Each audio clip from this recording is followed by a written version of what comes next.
Welcome to the Golden State Media Concepts Life and Happiness Podcast, the show that takes you on a journey of exploration. We'll discuss tried and true methods alongside the latest trends of how to best live your life to its fullest and happiest. From psychology to meditation, science to self-help books, the GSMC Life and Happiness Podcast will help you to discover what makes you happy and how you can live life being the best you possible.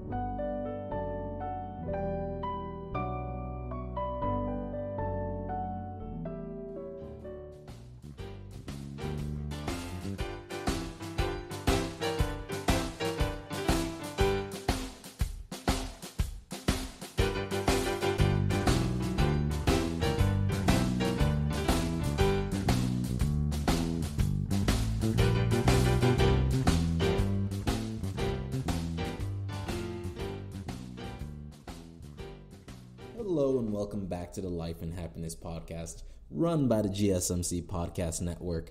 I am your host, Steven Solorzano, and let's get into this week's episode. So, what's been going on this week in the news?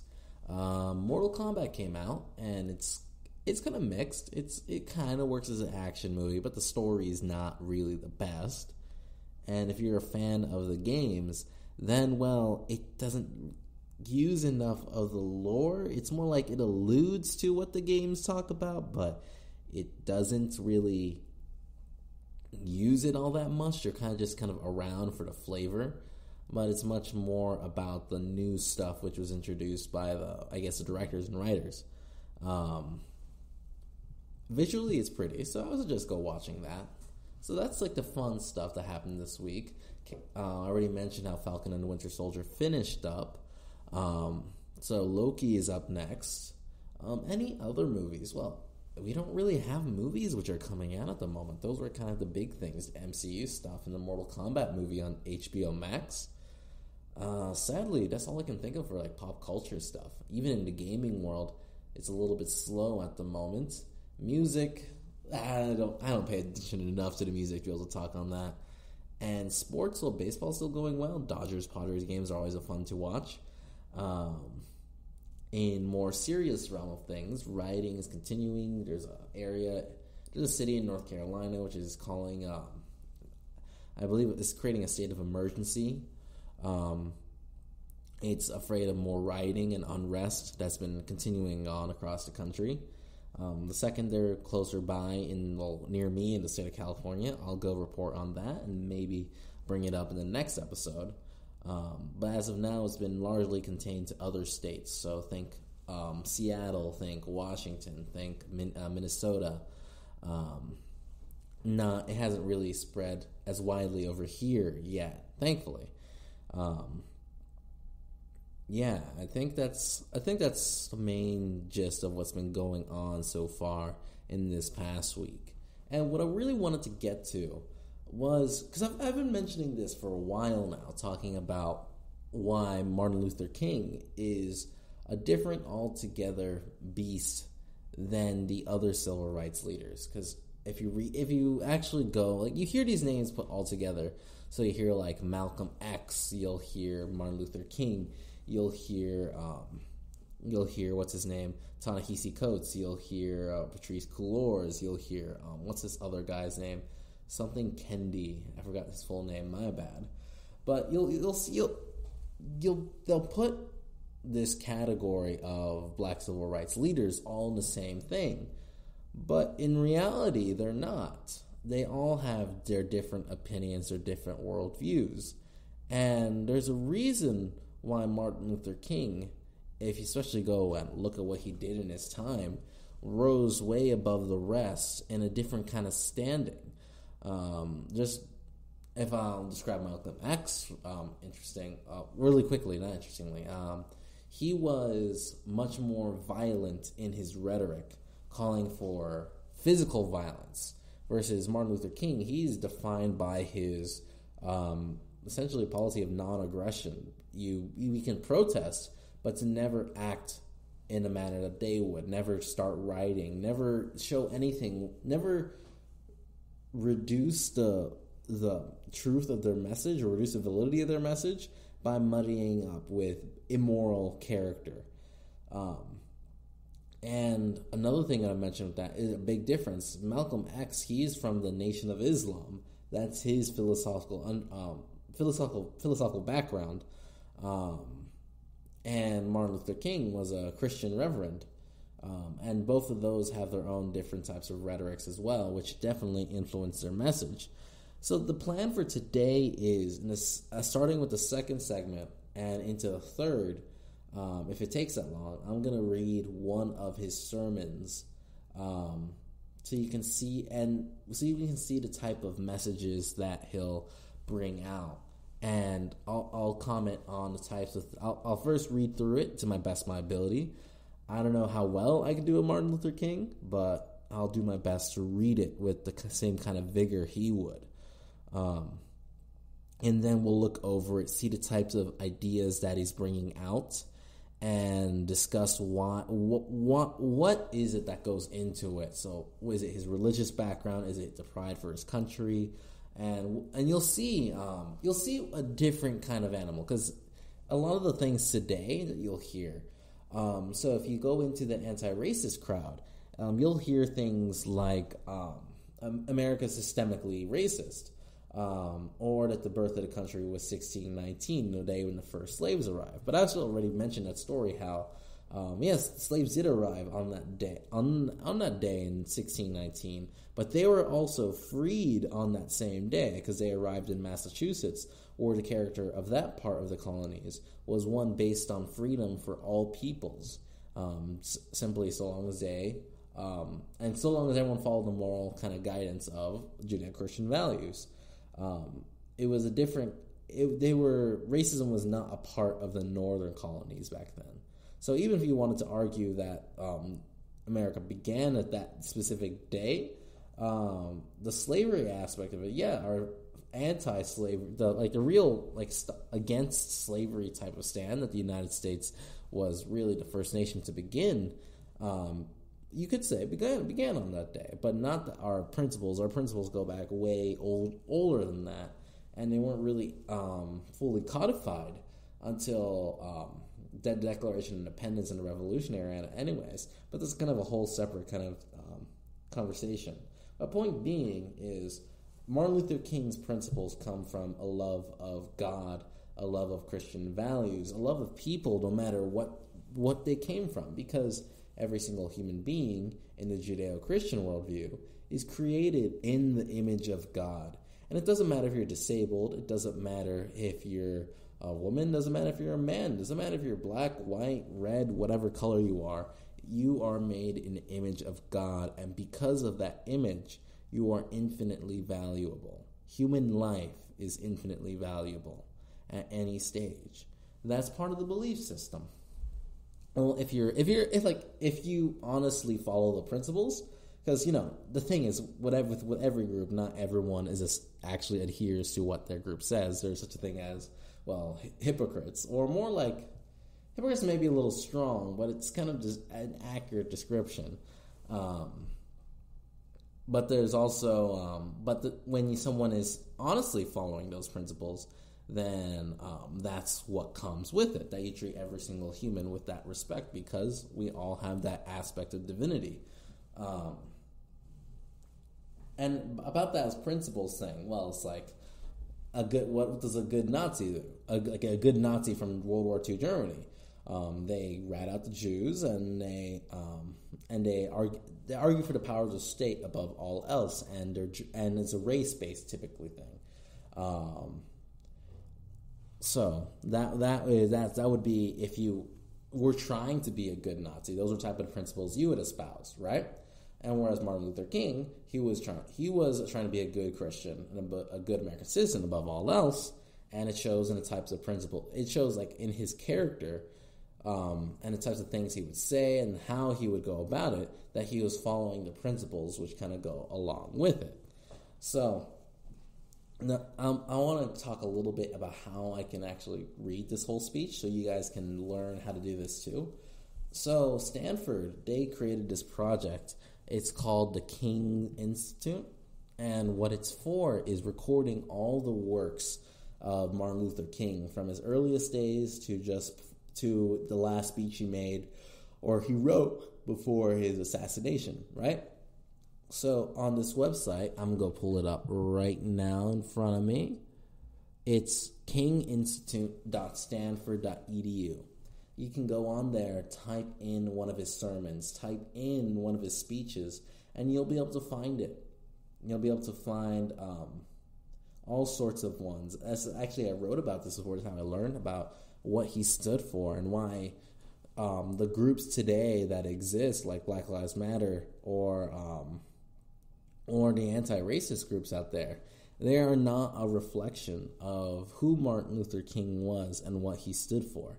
I would definitely recommend watching the interview. I forget what the interview was called, or like the guy who did it. But you'll be able to find it in YouTube if you look up Martin Luther King writing is the voice of the unheard, full interview. Because what happens is, in that specific stance, he talks about why he's asked, well, when these people are going out rioting, what does that mean? What is the reason why that kind of thing happens? And Martin Luther King goes into it. Well, writing is the voice of the unheard. It's the frustration. It's all the anger, and they're choosing to let it out on stuff, on everyone. Essentially, they're just trying to take it out on someone. But then he goes immediately and says, if everyone in my movement chose to take that path, I would be a lone force standing against them, preaching that they have gone the wrong way. Because he firmly believed, and it's his view that the nonviolent path, at least in this place, in this time, was the proper path to go. That truth and goodness, in its purest form, will change the hearts of people to the better. That only through love can you actually make things into a better place. And then also it reminds me of something Abraham Lincoln did. Because before he was assassinated, Abraham Lincoln's his whole shtick when it was coming to how would they treat the Confederacy is he did not want to demonize the South. Not for the reasons that they had done nothing wrong, because they firmly did stuff wrong. Slavery wasn't a abhorrent practice. But that for the nation to persevere, think about like for a family to stick together. You can't demonize them. You can't victimize them. You can't make them even more resentful. Yes, you put a stop to the violence, but now you need to outstretch your hand in peace and reconciliation. And you know what? The tension's still going to be there. And you know, it's all part of it is they're not going to be part of the punishment is they're not going to be able to do what they were doing before, that being slavery. But only through not crushing them, not making them more violent, that not like beating. What's that phrase? It's like beating someone when they're down or something like that. Can you actually keep the nation whole? Think about it actually with World War II, because the big reason why World War II happened is that the nations of the world, they basically, after the war, they took all the wealth out of Germany and made it so that the people there were suffering, because they really were suffering. They were beat and destroyed. And what happened is they got resentful. They got angry. They wanted to take him out. They wanted to take the world out. They wanted something to blame because everything had gotten so bad. There had to be something. There had to be some way they could get back for all the things that happened. Because people are like that. We get resentful. You pay attention to when you have that feeling. It's resentment. It lets us know when there's something. It lets us know when there's something that. How would I put it? Something that belittles us. That's the word. That's making a mockery of us. That's making us feel smaller. That's what resentment does. And it's good to let go of resentment. Don't get me wrong. But resentment is good for pointing out to you what are the things to look out for. What are the things which could push me to do something which I might regret later. And as someone, you're trying to reconcile something with someone, or if you want to create peace, you don't want to do things which increase that resentment. Because then they're going to get back at you. Somehow, some way, they're going to get back at their oppressors. That's human nature. And Martin Luther King was completely... Martin Luther King and Abraham Lincoln and their methods was not trying to make the tensions worse. They wanted to smooth them over and make the side that was doing the wrong realize that they were on the side of the wrong. And that's part of what makes them different. But there's a lot more to it. And you'll see it in the next segment as I start to read the speech. I'll introduce it in the first minute, and then we'll get into it. If I'm not done with the speech by the end of the segment, we'll continue it in the third. And then last bit of the third will be the analysis of it. And the fourth segment today is going to be my 5 favorite Martin Luther King speeches, and ones I would recommend for you guys to go look through as well. So, I'll see you guys in the next segment, and I'm looking forward to getting started. Are you tired of the same old news? Are you sick of the seemingly endless political spin and negativity? The GSMC America's Still Beautiful podcast is a weekly news podcast covering all the top positive and uplifting news stories. We cover stories that will inspire, uplift, and remind you of the good in the world. Tune into the Golden State Media Concepts America's Still Beautiful podcast to get all the great and positive news stories of today. Download the GSMC America's Still Beautiful podcast on iTunes, Stitcher, SoundCloud, Google Play, or anywhere you find podcasts. Just type GSMC in the search bar.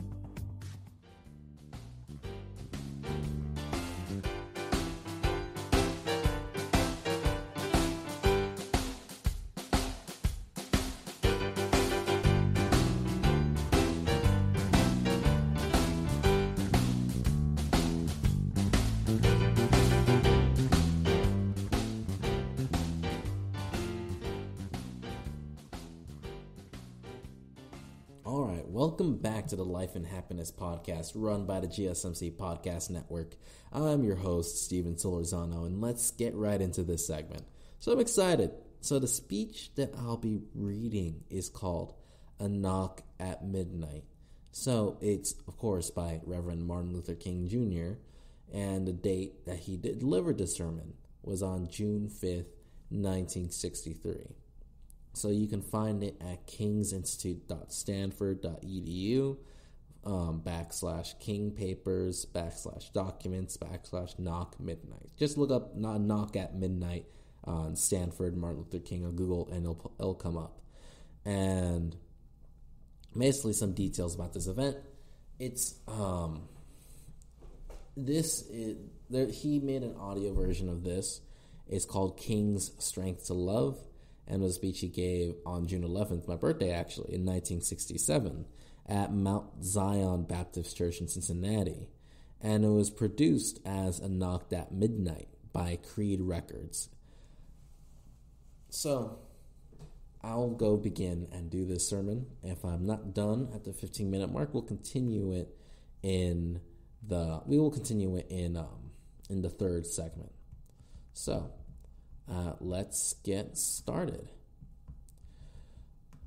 Which of you who has a friend will go to him at midnight and say to him, "Friend, lend me 3 loaves, for a friend of mine has arrived on a journey, and I have nothing to set before him?" Luke 11:5-6, RSV. Although this parable is concerned with the power of persistent prayer, it may also serve as a basis for our thought concerning many contemporary problems and the role of the church in grappling with them. It is midnight in the parable. It is also midnight in our world, and the darkness is so deep that we can hardly see which way to turn. It is midnight within the social order. On the international horizon, nations are engaged in colossal and bitter contest for supremacy. 2 world wars have been fought within a generation, and the clouds of another war are dangerously low. Man now has atomic and nuclear weapons that could within seconds completely destroy the major cities of the world. Yet the arms race continues, and the nuclear tests still explode in the atmosphere, with the grim prospect that the very air we breathe will be poisoned by the radioactive fallout. Will these circumstances and weapons bring the annihilation of the human race?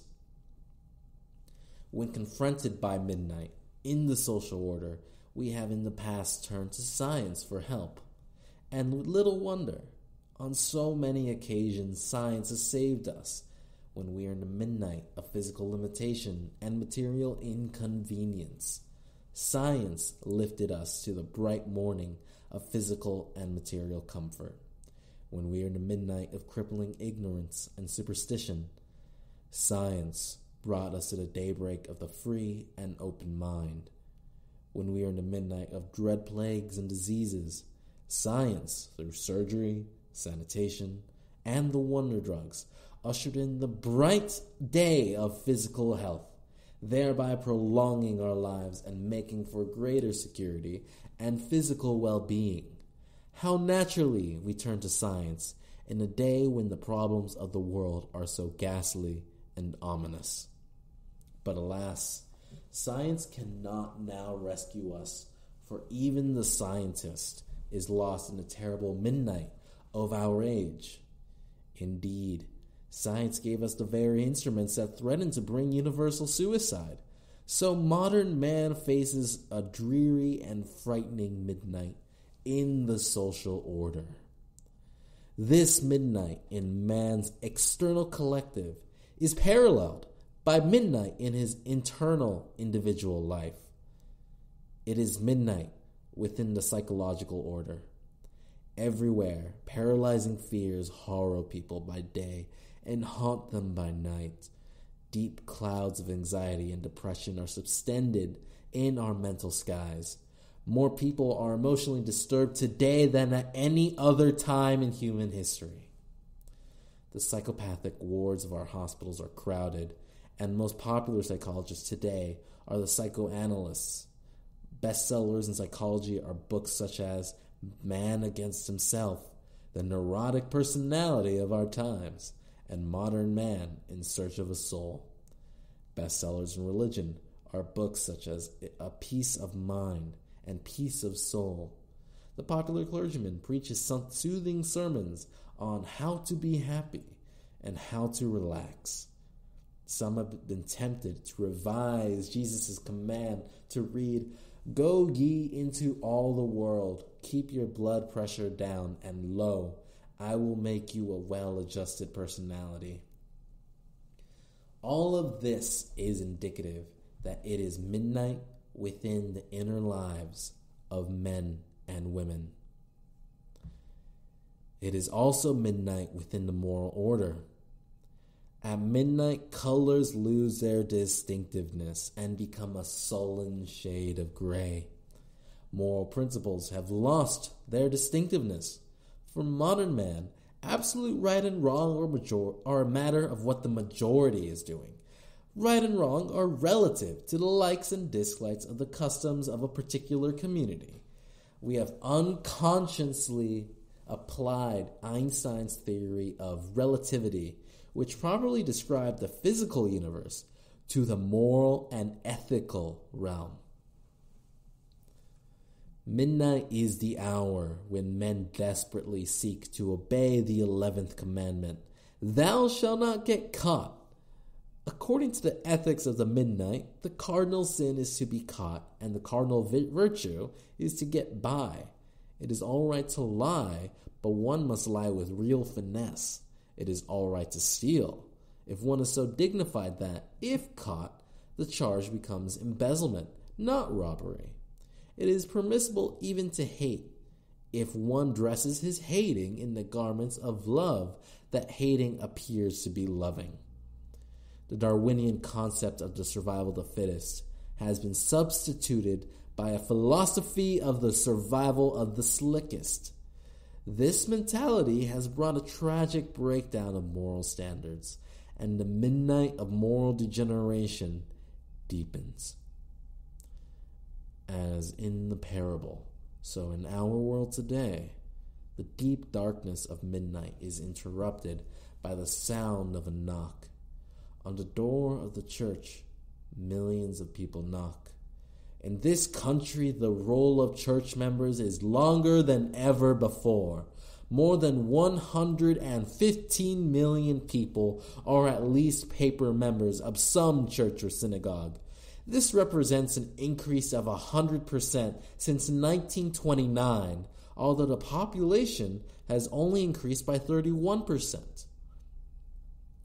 Visitors to Soviet Russia, whose official policy is atheistic, report that the churches in that nation not only are crowded, but that attendance continues to grow. Harrison Salisbury, in an article in the New York Times, says the communist officials are disturbed that so many young people express a growing interest in the church and religion. After 40 years of the most vigorous efforts to suppress religion, the hierarchy of the Communist Party now faces the inescapable fact that millions of people are knocking on the door of the church. This numerical growth should not be overemphasized. We must not be tempted to confuse spiritual power and large numbers. Jumboism, as someone has called it, is an utterly fallacious standard for measuring positive power. An increase in quantity does not automatically bring an increase in quality. A large membership does not necessarily represent a correspondingly increased commitment to Christ. Although almost always a creative, dedicated minority has made the world better. But although numerical growth in church membership does not necessarily reflect a concomitant increase in ethical commitment, millions of people do feel that the church provides an answer to the deep confusion that encompasses their lives. It is still the one familiar landmark where the weary traveler by midnight comes. It is the one house which stands where it has always stood. The house to which the man traveling at midnight either comes or refuses to come. Some decide not to come, but many who come and knock are desperately seeking a little bread to tide them over. The traveler asks for 3 loaves of bread. He wants the bread of faith. In a generation of so many colossal disappointments, men have lost faith in God, faith in man, and faith in the future. Many feel as did William Wilberforce, who in 1801 said, "I dare not marry. The future is so unsettled." Or as did William Pitt, who in 1806 said, "There is scarcely anything round us but ruin and despair." In the midst of staggering disillusionment, many cry for the bread of faith. There is also a deep longing for the bread of hope.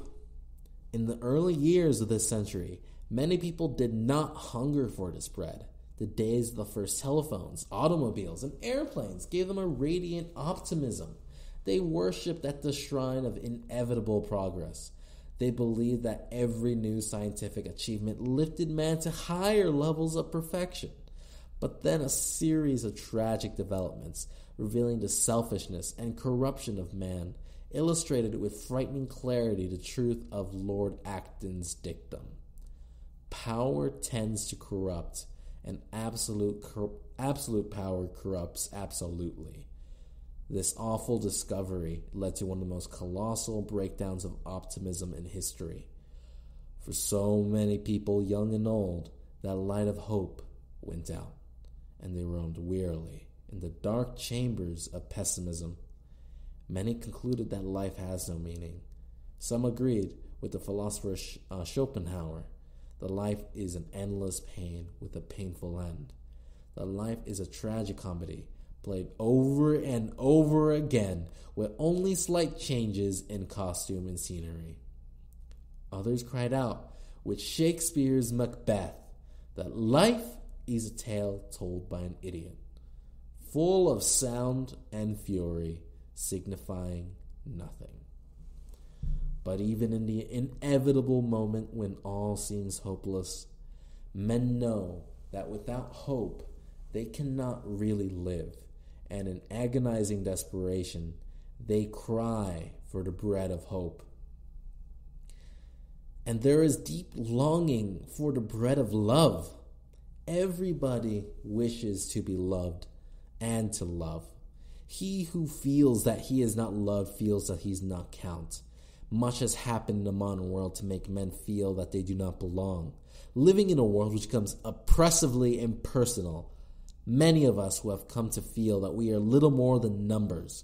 Ralph Basordi, in an arresting picture of a world wherein numbers have replaced persons, writes that the modern mother is often a maternity case no 8434, and her child, after being fingerprinted and footprinted, becomes no 8003, and that a funeral in a large city is an event in Parlor B with Class B flowers and decorations, at which preacher number 14 officiates and musician number 84 sings selection number 174. Bewildered by this tendency to reduce man to a card in a vast index, man desperately searches for the bread of love. When the man in the parable knocked on his friend's door and asked for the 3 loaves of bread, he received the impatient retort, "Do not bother me. The door is now shut, and my children are with me in my bed. I cannot get up and give you anything." How often have men experienced a similar disappointment when at midnight they knock on the door of the church? Millions of Africans patiently knocking on the door of the Christian church where they seek the bread of social justice have either been altogether ignored or told to wait till later, which almost always means never. Millions of American Negroes, starving for the want of the bread of freedom, have knocked again and again on the door of the so-called white churches. They've been usually greeted by a cold indifference or a blatant hypocrisy.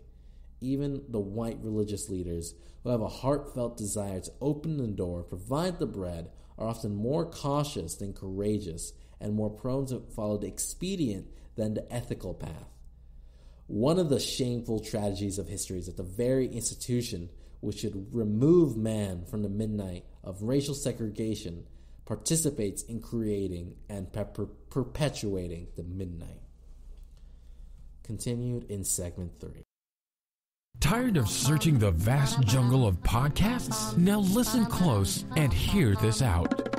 There's a podcast network that covers just about everything that you've been searching. Hey! The Golden State Media Concepts Podcast Network is here. Nothing less than a podcast bliss with endless hours of podcast coverage. From news, sports, music, fashion, cooking, entertainment, fantasy, football, and so much more. So stop lurking around and go straight out to the Golden State Media Concepts Podcast Network. Guaranteed to fill that podcast itch. Whatever it may be. Visit us at www.gsmcpodcast.com. Follow us on Facebook and Twitter, and download us on iTunes, SoundCloud, and Google Play.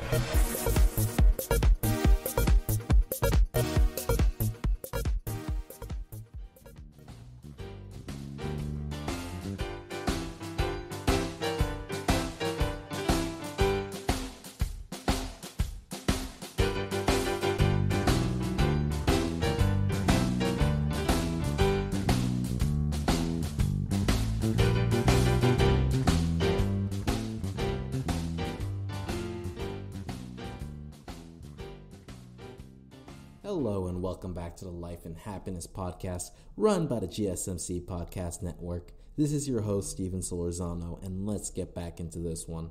So right now, I'm reading the speech, A Knock at Midnight by Martin Luther King Jr. So now let's continue. In the terrible midnight of war, men have knocked on the door of the church, to ask for the bread of peace, but the church has often disappointed them. What more pathetically reveals the irrelevancy of the church in present-day world affairs than its witness regarding war? In a world gone mad with arms, build-ups, chauvinistic passions, and imperialistic exploitation, the church has either endorsed these activities or remained appallingly silent. During the last 2 world wars, national churches even functioned as the ready lackeys of the state, sprinkling holy water upon the battleships and joining the mighty armies in singing, "Praise the Lord and pass the ammunition." A weary world, pleading desperately for peace, has often found the church morally sanctioning war. And those who have gone to the church to seek the bread of economic justice have been left in the frustrating midnight of economic privation. In many instances, the church has so aligned itself with the privileged classes and so defended the status quo that it has been unwilling to answer the knock at midnight. The Greek church in Russia allied itself with the status quo and became so inextricably bound to the despotic Tsarist regime that it became impossible to be rid of the corrupt and political social system without being rid of the church. Such is the fate of every ecclesiastical organization that allies itself with things as they are. The church must be reminded that it is not a master of or servant of the state, but rather the conscience of the state. It must be the guide and the critic of the state, and never its tool. If the church does not recapture its prophetic zeal, it will become an irrelevant social club without moral or spiritual authority. If the church does not participate actively in the struggle for peace and for economic and racial justice, it will forfeit the loyalty of millions and cause men everywhere to say that it has atrophied its will.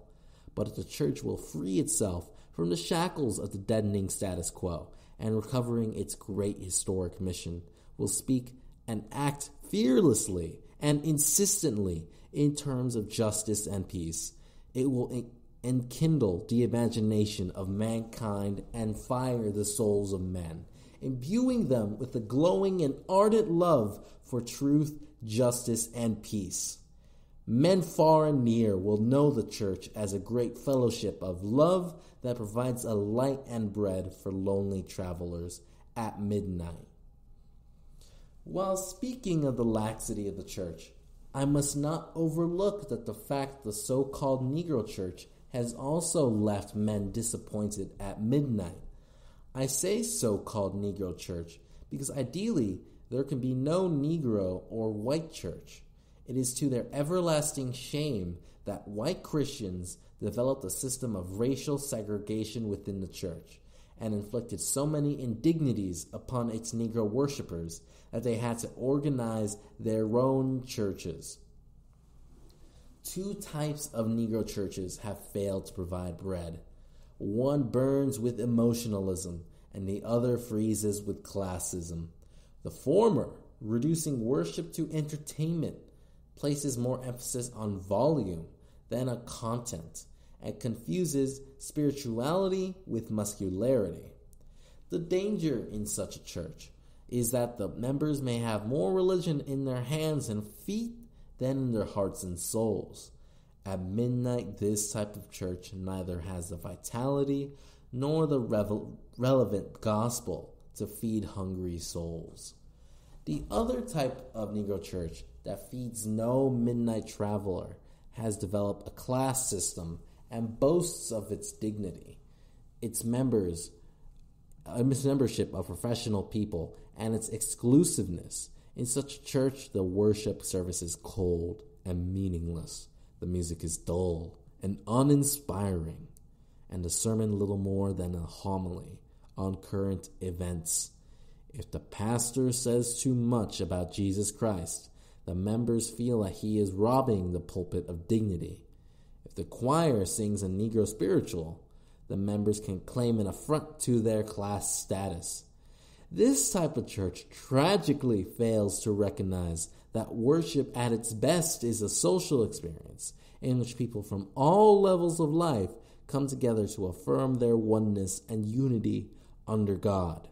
At midnight, men are altogether ignored because of their limited education, or they are given bread that has been hardened by the winter of morbid class consciousness. In this parable, we notice that after the man's initial disappointment, he continued to knock on his friend's door. Because of his importunity, his persistence, he finally persuaded his friend to open the door. Many men continue to knock on the door of the church at midnight, even after the church has so bitterly disappointed them, because they know the bread of life is there. The church today is challenged to proclaim God's Son, Jesus Christ, to be the hope of men in all their complex personal and social problems. Many will continue to come in quest of answers to life's problems. Many young people who knock on the door are perplexed by the uncertainties of life, confused by the daily disappointments, and disillusioned by the ambiguities of history. Some who come have been taken from their schools and careers and cast in the role of soldiers. We must provide them with the fresh bread of hope and imbue them with the nagging conviction that God has the power to bring good out of evil. Some who come are tortured by a nagging guilt resulting from their wandering in the midnight of ethical relativism, in their surrender to the doctrine of self-expression. We must lead them to Christ, who will offer them the fresh bread of forgiveness. Some who knock are tormented by the fear of death as they move towards the evening of life. We must provide them with the bread of faith and immortality, so that they realize that the earthly life is merely an embryonic prelude to a new awakening. Midnight is a confusing hour when it becomes difficult to be faithful.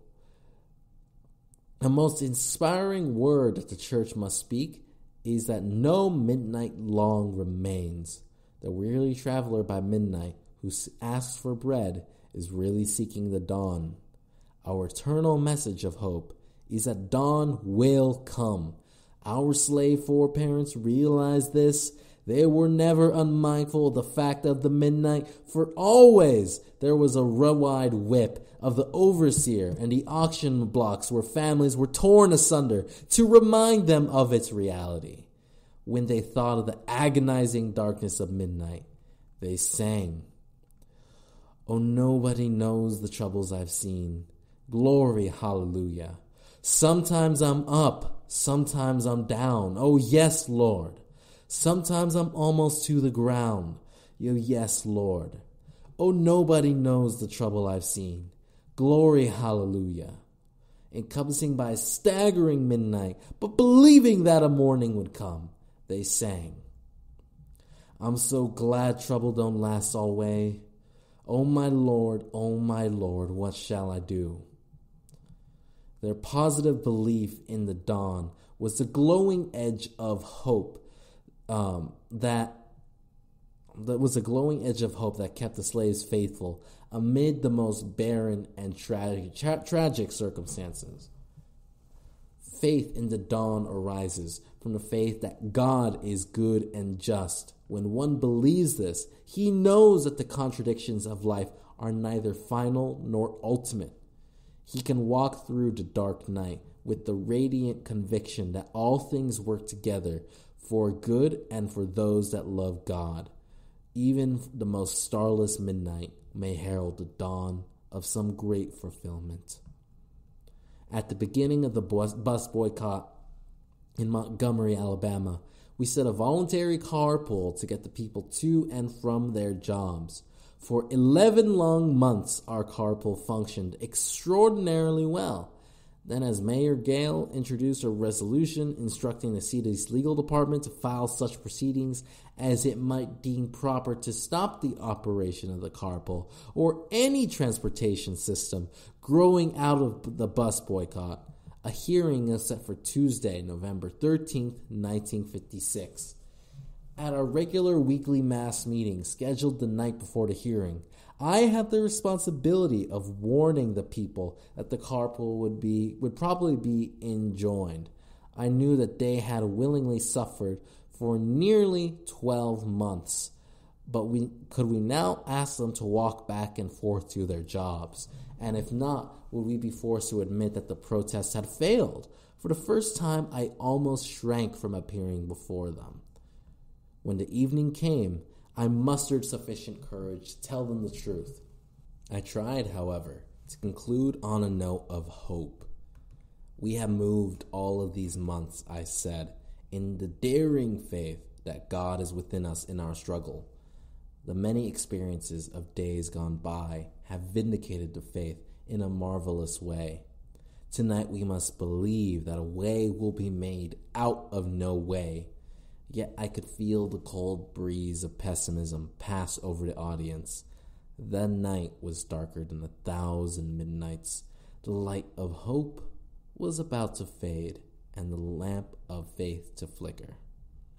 A few hours later, before Judge Carter, the city argued that we were operating a private enterprise without a franchise.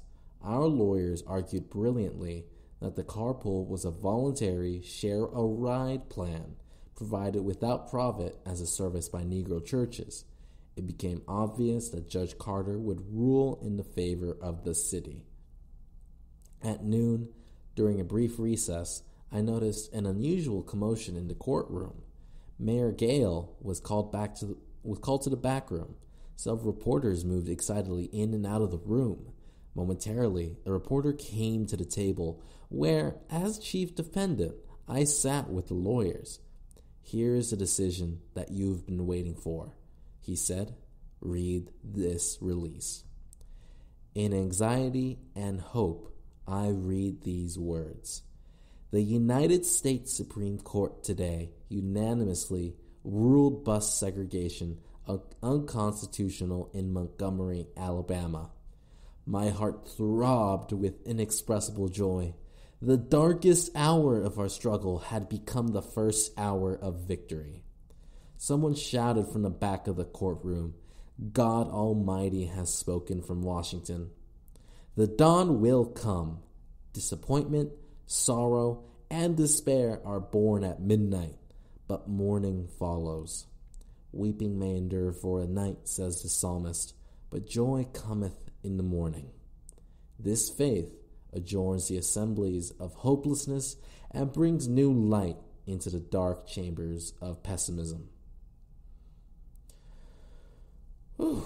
Yeah, that was a longer speech than I expected. Actually, I think it was probably best. I'll make the 5 speeches I like Martin Luther King wrote rather quick, and I won't go over this for a 4th segment. Kind of get to explain a little bit more of what it meant and type of ideas which are in there, because there is so much in that, and you could hear the Bible all over that, the references to Christ and the role of the church, but also kind of showing how so a big difference between him is you'll get this idea of like blackness, of black power, black solidarity, as in black versus everyone else, and kind of like replacing whiteness with blackness. So basically, instead of racial equality, they want racial supremacy.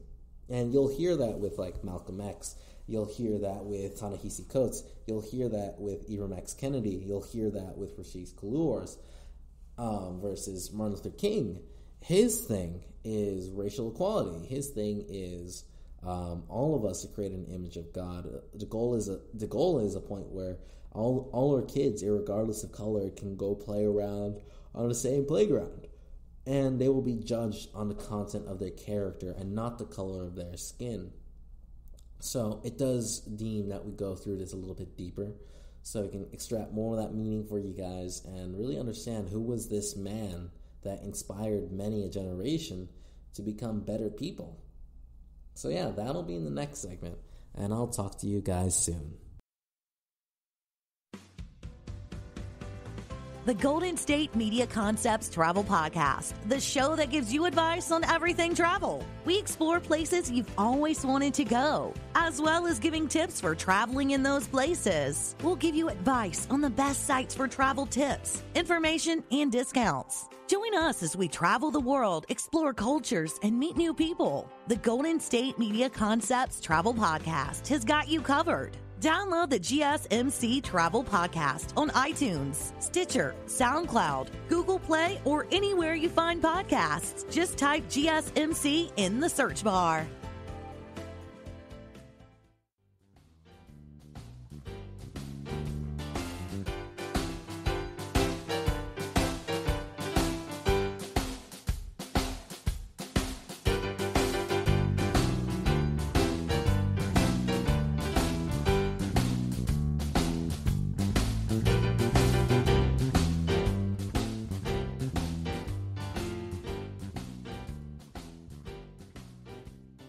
Hello and welcome back to the Life and Happiness Podcast, run by the GSMC Podcast Network. I am your host, Steven Solorzano, and let's get back into this one. Yes, so this episode, we've been dealing with Martin Luther King Jr. and his message, because, well, growing up, we hear about the man, we hear how he was a civil rights leader, but we don't really get into the nitty-gritty of his message. We don't know as much of what he stood for other than nonviolence and judged by the content of your character rather than the color of your skin. So I recited one of his speeches, A Knock at Midnight, and this segment will be for going over that speech and going into the meaning of it, just so we can break down really what he said, maybe understand it a little bit better, you know?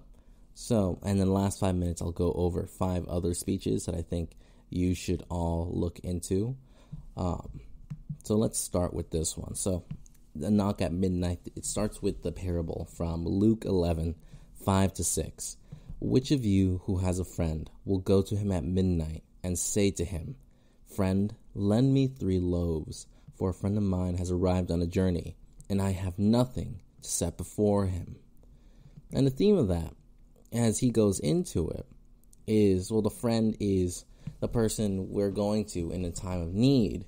And at midnight, the reason why it's at midnight is midnight's when all the color of the day fades away. It's one of the darkest points of the day. And that makes it so that everything loses its distinctiveness. It's hard to see. It's hard to tell where you are. So the theme of his speech is all the different midnights that we were experiencing. The midnight of their age in the 60s, dealing with the nuclear crisis. And the big ones that he emphasizes is the midnight of the inner lives of men and women, that people are looking for meaning. People are looking for happiness. People don't know what's the right way to go about living, essentially. And a big reason why he describes it as midnight is because the moral order is known for its distinctiveness, knowing what right and wrong is and really how to go about living, right? But because of the time that they're in, it's kind of lost its luster, lost its sharpness. So people don't know what's the right way to go, and they've kind of succumbed to what really is what happens nowadays.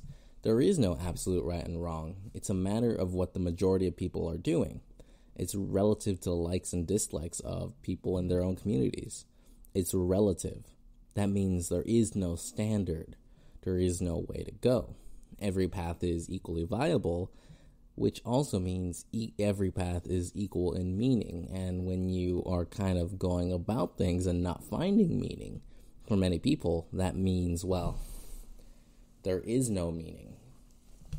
And that's what he's describing. And essentially, it's like, so long as you get away with things, and so long as you get caught, then you won't get in trouble. And that's a situation that they're in.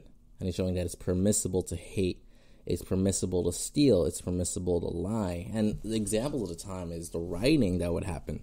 Because Martin Luther King's movement wasn't the only one. Malcolm X was the other side of the coin. Martin Luther King was a symbol of peace. He was a symbol of racial equality, of American principles, of God, Judeo-Christian values. Malcolm X is essentially black supremacist values. If you listen to what his speeches were, they were ones of violence. It wasn't of having a period where you have all the kids playing around in the same playground, and it doesn't matter what the color of their skins were, that they were being judged by the character, by the person that they were. No, Malcolm X's message instead was one where essentially replacing white power with black power, oppressing white people, killing, looting, all those kinds of things as justification, even though a lot of these people were innocent.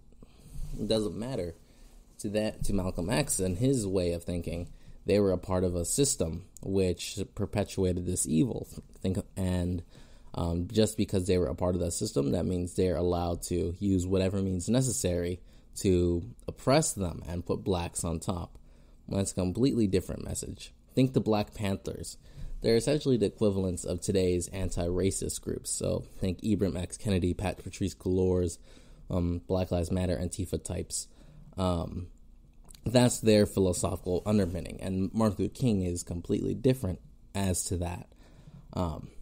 So he continues on and describing how the midnight is interrupted by people coming to the door to knock for help when they're in that moment of need the most. And the place which represents what should be helping them out is the church. But the church has failed. People come to the church seeking for meaning, seeking for a way to live, but it's failing in providing those kind of aspects, and not just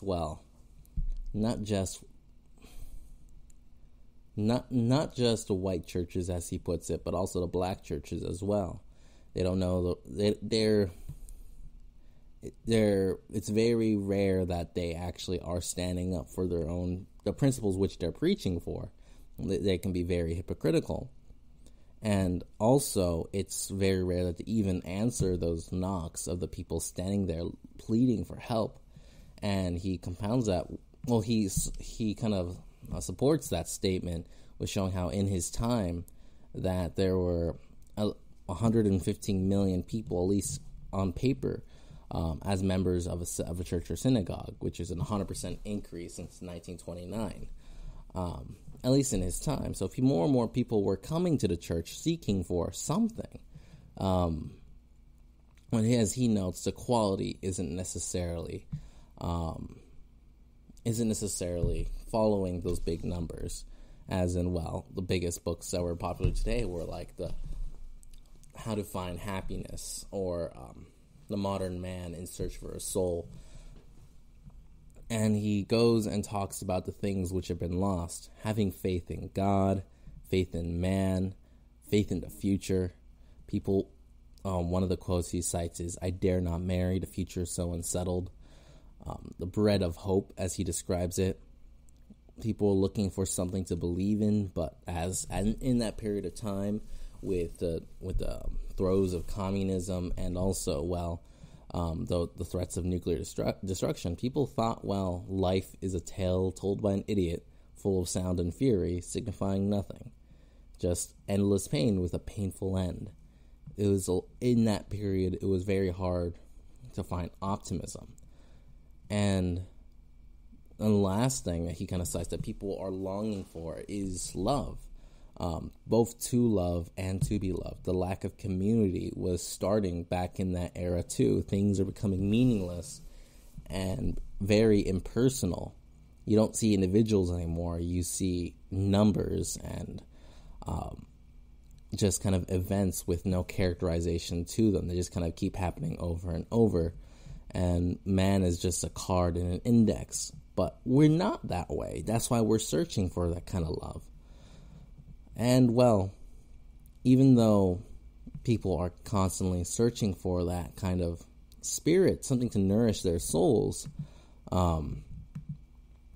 they're finding no answers when they're going to the churches. And he talks about how all the churches are failing, and different stories in regards to that. and also how the churches essentially in many places have become a tool for the state, as they had in the Soviet Union. Not preaching what their principles are, but preaching whatever the state needs them to preach, which is not their purpose. What the church is supposed to do is be the conscience of a nation. Irrespective of what the state says, the church is supposed to stand for what is right and what is good and what is just, then to provide that to the people in their communities. And that is that is what we should strive to make them orient towards. We need to be courageous in doing so too. And the last kind of message of this was essentially how this is all happening at midnight, right? In that kind of time, what that represents is it's the darkest hour. It's the hardest time. It's the one where it's hardest to see that the light is coming. But the dawn will come. Dawn represents the justice that or the success and the victory that will come their way. They just need to keep at it and not give up until that time, which is why he cites the story he wrote about the carpools that they did in Alabama, so that the black people in the community didn't have to go use the bus system that they were being